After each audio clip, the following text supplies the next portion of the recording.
നമസ്കാരം. ശ്രീരാഗം ആസ്ട്രോളജിയിലേക്ക് ഏവരെയും സ്വാഗതം ചെയ്യുന്നു.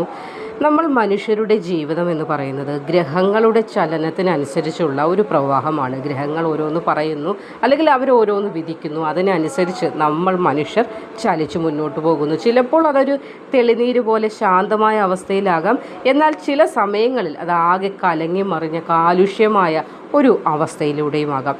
ഇപ്പോൾ ആകാശത്ത് അത്തരമൊരു പ്രതിഭാസമാണ് ശരിക്കും പറഞ്ഞാൽ രൂപപ്പെട്ടിരിക്കുന്നത്. അതായത് കഴിഞ്ഞ 2025 ഡിസംബർ മാസം 5-ാം തീയതി മുതൽ ഒരു പ്രതിഭാസം തുടങ്ങിയിട്ടുണ്ട്. അതിലൂടെയാണ് നമ്മൾ പോയിക്കൊണ്ടിരിക്കുന്നത്. അത് 2026 ജൂൺ 1 വരെ നീണ്ടു നിൽക്കുന്നതായ ഒരു കാലഘട്ടമാണ്. അതായത് 5-ാം തീയതി കഴിഞ്ഞ 2025 ഡിസംബർ 5-ന് ആരംഭിച്ചു. 2026 ഈ ജൂൺ 1 വരെ ഈ ഒരു കാലഘട്ടത്തിലൂടെയാണ് നമ്മൾ കടന്നു പോകുന്നത്. അതായത് ജ്യോതിഷത്തിൽ ഇതിനെ എങ്ങനെയാണ് വിളിക്കുന്നത് എന്ന് ചോദിച്ചാൽ ഗുരു ചണ്ഡാല യോഗം എന്നാണ് ഇതിനെ ജ്യോതിഷപരമായി വിളിക്കുന്നത്. അപ്പോൾ ഇത് കേൾക്കുമ്പോൾ ചിലർക്കെങ്കിലും ഒരു പേടി പോലെയൊക്കെ തോന്നുന്നുണ്ടാവും. പക്ഷെ പേടിക്കേണ്ട കാര്യങ്ങളൊന്നും തന്നെയില്ല. ഇത് തിരിച്ചറിവ്, അതായത് ഒരു പരിഹാരം മാത്രമാണ് നമ്മൾ ചെയ്യേണ്ടത്. തിരിച്ചറിവിലൂടെ നമ്മൾ ഒരു തെറ്റ് ചെയ്താൽ പോലും ആ തെറ്റിനെ പശ്ചാത്താപത്തോടെ നമ്മൾ തിരിച്ചറിയുകയാണെങ്കിൽ അവിടെ പ്രായശ്ചിത്തമായി എന്നാണ് പറയുന്നത്. ഇപ്പോൾ ഇവിടെ ഇത് എങ്ങനെയാണ് നമ്മൾ മനുഷ്യരുടെ ജീവിതത്തെ ബാധിക്കുക എന്നതുകൂടി നമ്മൾ മനസ്സിലാക്കേണ്ടത്. ഇതിനോടകം തന്നെ നമ്മൾ പകുതി സമയം പിന്നിട്ട് കഴിഞ്ഞു. ഇനി ജൂൺ 5 വരെയാണ് ഈ ഒരു യോഗം അല്ലെങ്കിൽ ഈ ഒരു കാലഘട്ടം നിലനിൽക്കുന്നത്. അപ്പോൾ ഈ ഒരു കാലഘട്ടം നിലനിൽക്കുമ്പോഴും ചില രാശിക്കാർക്ക് അത് ഇനി ഒരു ഭാഗ്യത്തിലേക്ക് എത്താൻ പോകുന്നുണ്ട്. അത് ഭാഗ്യമായി മാറുന്ന രാശിക്കാർ ആരൊക്കെയാണ് എന്നതാണ് ഇന്നത്തെ അധ്യായത്തിലൂടെ നമ്മൾ മനസ്സിലാക്കാനായി പോകുന്നത്. അപ്പോൾ ജ്യോതിഷത്തിൽ എന്താണ് ഈ ഗുരു ചണ്ഡാല യോഗം എന്ന് നിങ്ങൾക്ക് ചിലപ്പോൾ സംശയമുണ്ടാകും. അതിനുള്ള ഉത്തരം കൂടി ഇവിടെ പറയേണ്ടതുണ്ട്. അതായത് ഒരു ഗുരു, അതായത് നമുക്കറിയാം വ്യാഴം ഇപ്പോൾ അറിവിൻ്റെയും ധർമ്മത്തിൻ്റെയും പ്രതീകമായ ഗ്രഹമാണ് വ്യാഴം. എന്നാൽ രാഹുവിൻ്റെ കാര്യത്തിലേക്ക് വരുമ്പോൾ ഭ്രമത്തിൻ്റെയും നമ്മളെ മനുഷ്യൻ്റെ മനസ്സിനെ വളരെ വലിയ ആഗ്രഹങ്ങളിലേക്കൊക്കെ ഇട്ട് വട്ടം കറക്കുന്നതായ ഒരു നിഴൽ ഗ്രഹമാണ് ഈ രാഹു എന്ന് പറയുന്നത്. അപ്പോൾ ഇവിടെ ഒറ്റ വാക്കിൽ പറഞ്ഞാൽ വെളിച്ചവും ഇരുട്ടും തമ്മിൽ ഒന്നു ചേരുന്ന ഒരു സംഗമം എന്ന് വേണമെങ്കിൽ പറയാം. അപ്പോൾ ഇവിടെ വ്യാഴമെന്ന ഗുരുവിൻ്റെ പരിശുദ്ധിയിലേക്ക് നിഴൽ ഗ്രഹമായ രാഹുവിൻ്റെ ഒരു സ്വാധീനം വരുമ്പോൾ നമ്മളുടെ വ്യക്തി ജീവിതത്തിൽ തന്നെ നമുക്ക് തീരുമാനങ്ങൾ എടുക്കാൻ പോലുമുള്ള ബുദ്ധിമുട്ടുകൾ വന്നു ചേരും. അതിലുപരി പറഞ്ഞാൽ തെറ്റായ തീരുമാനത്തിലേക്ക് പോലും നമ്മൾ എത്തപ്പെടുന്ന ഒരു സാഹചര്യമാണ് ഇവിടെ സംജാതമാകുന്നത്. നിങ്ങളുടെ അറിവിലേക്ക് ഒരു ചെറിയ കഥ കൂടി ഞാനൊന്ന് പറഞ്ഞു തരാം. അതായത് ഒരു വഴിയിലൂടെ കയ്യിൽ നല്ലൊരു വെളിച്ചവുമായിട്ട് ഇങ്ങനെ നടക്കുകയാണ്.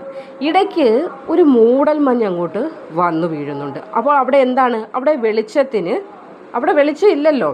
പക്ഷേ ഈ മൂടൽമഞ്ഞ് കാരണം അയാൾക്ക് വഴി കാണാൻ പറ്റാത്ത ഒരവസ്ഥയിലേക്ക് ആ വ്യക്തി എത്തപ്പെടുന്നുണ്ട്. അപ്പോൾ ഇവിടെ ഇത് തന്നെയാണ് മനസ്സിലാകുന്നത്. മൂടൽമഞ്ഞ് നമുക്കറിയാം, നമ്മൾ സ്നോയിലൂടെ അല്ലെങ്കിൽ നമ്മൾ ഈ മൂന്നാർ സൈഡൊക്കെ പോകുന്ന ആളുകൾക്കും അറിയാമല്ലോ, അവിടെയൊക്കെ മഞ്ഞ് വന്ന് വീഴുമ്പോൾ ചിലപ്പോൾ വഴി പോലും നമുക്ക് കാണാൻ പറ്റാത്തൊരവസ്ഥ. അപ്പോൾ ഇവിടെ ഈ വെളിച്ചത്തിലേക്ക് ഇരുട്ട് വന്ന് കയറുന്ന, അല്ലെങ്കിൽ ഇരുട്ട് തട്ടിക്കയറുന്നു എന്ന് വേണമെങ്കിൽ പറയാം. അതായത് നമ്മളുടെ മനസ്സിൻ്റെ ആ ഒരു പോക്കിനെ ഇല്ലാതാക്കുന്ന അവസ്ഥയിലേക്ക് നല്ലതായ രീതിയിൽ യാത്രയ്ക്ക് തടസ്സമാകുന്ന രീതിയിലാണ് ഇവിടെ രാഹുവിൻ്റെ പ്രവർത്തനം ഉണ്ടാകുന്നത്. അപ്പോൾ ഇതിനെയാണ് ഇവിടെ ഗുരു ചണ്ഡാല യോഗം എന്ന് പറയുന്നത്. അതായത് വഴി കാണാൻ പറ്റുന്നില്ല, നിങ്ങളിനി എത്രയൊക്കെ നല്ലവനായി മാറാൻ ശ്രമിച്ചാലും ഇവിടെ ഒരു മറ നിങ്ങളുടെ ജീവിതത്തിൽ വന്നു ചേരുന്നുണ്ട്.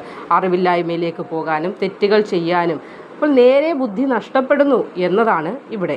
അപ്പോൾ നിങ്ങൾ മനസ്സിലാക്കേണ്ട മറ്റു ചില കാര്യങ്ങൾ, ഇത് നമ്മളെ വളരെ വലിയ ബുദ്ധിമുട്ടുകളിലേക്കൊന്നും കൊണ്ടുചെന്ന് എത്തിക്കുന്നില്ല. ജൂൺ വരെ അല്പമൊന്ന് ചില കാര്യങ്ങൾ ശ്രദ്ധിച്ച് ഇനി മുന്നോട്ട് പോയാൽ ഇതിനെ ഭാഗ്യമായി കുറച്ച് നക്ഷത്രക്കാർക്ക് മാറുന്നുമുണ്ട്. അതായത് തീരുമാനങ്ങൾ എടുക്കുമ്പോൾ ബുദ്ധിമുട്ടുകളൊക്കെ ഉണ്ടായാൽ പോലും ശരിയും തെറ്റും മനസ്സിലാക്കിയിട്ട് തീരുമാനങ്ങൾ എടുക്കാനായിട്ട് ശ്രമിക്കണം. മുതിർന്ന ആളുകളോട് ദേഷ്യത്തിൽ സംസാരിക്കാൻ പോകരുത്. നമ്മളാൽ കഴിയുന്ന സഹായങ്ങളൊക്കെ ചെയ്ത് മുന്നോട്ട് പോകാൻ ശ്രമിക്കുക.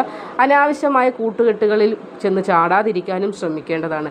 ചാടിക്കാൻ ശ്രമിക്കുമ്പോൾ ചാടാതിരിക്കാനായിട്ട് നമ്മളുടെ ഉൾശക്തി കൊണ്ട് നമ്മൾ ശ്രമിക്കേണ്ടത് അത്യാവശ്യമാണ്. ഈശ്വരവിശ്വാസം അത് അതായത് നമ്മളിലേക്ക് ദുരൂഹതകരമായ കാര്യങ്ങൾ അല്ലെങ്കിൽ ദുഃഖകരമായ കാര്യങ്ങൾ കൊണ്ടുതരുമ്പോൾ നമ്മൾക്ക് സ്വാഭാവികമായി ഈശ്വരവിശ്വാസത്തിൽ നിന്ന് ഉൾവലിയാനൊരു തോന്നലുണ്ടാകും. ആ തോന്നൽ വരാതിരിക്കാനായിട്ടാണ് നമ്മൾ ഈ ഒരു സമയം ശ്രമിക്കേണ്ടത്. ദോഷങ്ങളുണ്ടെന്ന് കരുതി തളരുകയല്ല വേണ്ടത്. പ്രാർത്ഥന കൊണ്ട് മാറ്റാൻ കഴിയാത്ത ഒരു ദോഷവും ഇന്നോളം ഈ ലോകത്തില്ല, ഇനി ഉണ്ടാവുകയുമില്ല. അപ്പോൾ ഇവിടെ ഇതുവരെ 2025 തുടങ്ങിയ ഈ ഒരു യോഗം നമ്മൾ ആരും ചിലപ്പോൾ അറിയാതെ പോയിട്ടുണ്ടാകും, നിങ്ങളിലേക്ക് അതാരും അറിയാതെ പോയിട്ടുണ്ടെങ്കിൽ പോലും ഇനി ഈ യോഗം ഭാഗ്യമായി മാറാൻ പോകുന്നുണ്ട് കുറച്ച് നക്ഷത്രക്കാർക്ക്.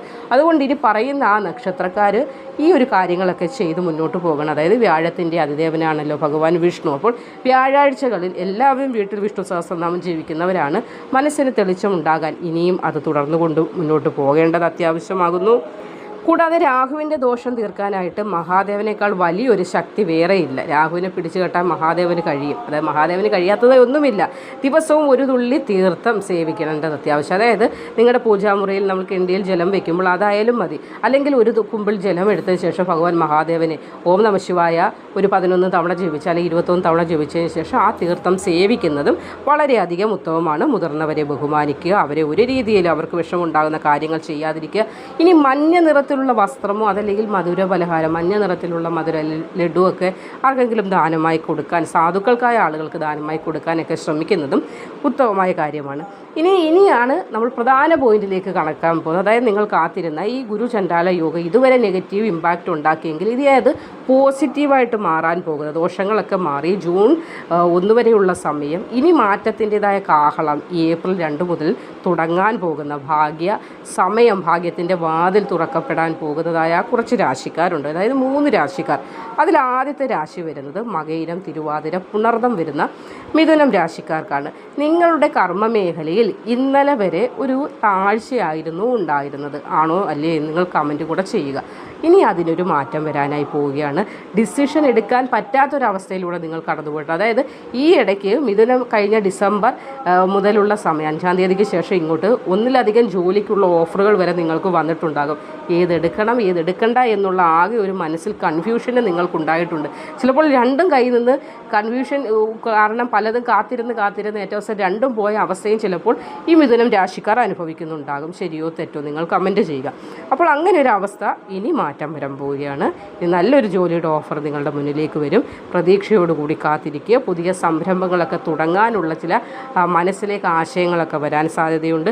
വിദേശ യാത്രയ്ക്ക് ആഗ്രഹിക്കുന്ന മിഥുന രാശിക്കാരാണെങ്കിൽ ജൂൺ 1 വരുന്ന ജൂൺ 1 തന്നെ നിങ്ങൾക്ക് അനുകൂലമായ വാർത്തകൾ, നിങ്ങൾ പോകാൻ ആഗ്രഹിക്കുന്നത് പോലെ കാര്യങ്ങൾ ശരിയാവുകയും ചെയ്യുന്നതാണ്. ഇനി രണ്ടാമത് മകം പൂര ഉത്രം വരുന്ന ചിങ്ങം രാശിക്കാരെ കുറിച്ച് പറയുമ്പോൾ എവിടെയെങ്കിലും കൊടുത്തു തീർക്കാനുള്ള പണമോ അതല്ലെങ്കിൽ നിങ്ങൾക്ക് കിട്ടാനുള്ള പണമോ മുടങ്ങിക്കിടക്കുന്നുണ്ടെങ്കിൽ അത് തിരികെ വന്നു ചേരാനുള്ള സാധ്യത ഈ സമയത്ത് കൂടുതലാണ്. ഇന്നു മുതലായിരിക്കും ഇനി മാറ്റങ്ങൾ. ജൂൺ 1 വരെയുള്ള സമയം സമൂഹത്തിൽ നിങ്ങൾക്ക് ബഹുമാനം വർദ്ധിക്കുന്നതാണ്. രാഷ്ട്രീയക്കാരോ അല്ലെങ്കിൽ ഭരണരംഗത്തുള്ളവരോ ആണെങ്കിൽ പോലും വലിയ പദവികൾ ഇലക്ഷനൊക്കെ വരികയാണ്. അപ്പോൾ വലിയ പദവികളൊക്കെ ലഭിക്കുവാനുള്ളൊരു ഭാഗ്യവും ഇവിടെ ഈ ഗുരു ചണ്ഡാല യോഗം ഇനി നിങ്ങൾക്കായി നൽകുന്നുണ്ട്.